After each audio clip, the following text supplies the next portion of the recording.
Prime Kobe Bryant versus Prime LeBron James. Paul Pierce names the tougher defensive assignment.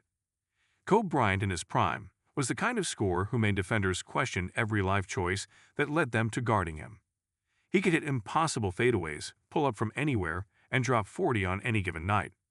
Going up against the Mamba meant knowing you were getting put on a highlight reel, whether you liked it or not. LeBron James brought a totally different kind of nightmare.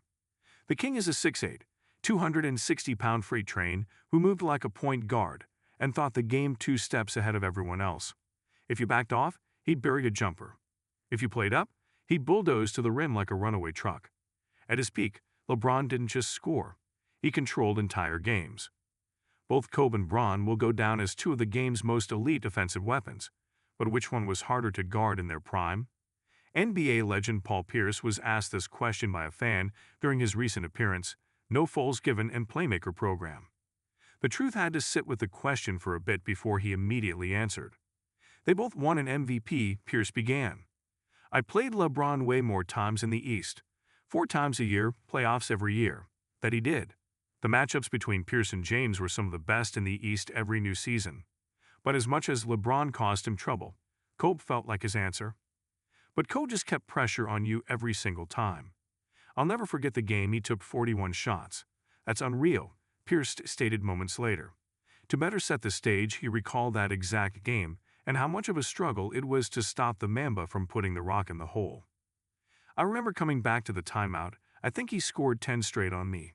They looking around like, who got Kobe? I was just like, I got him.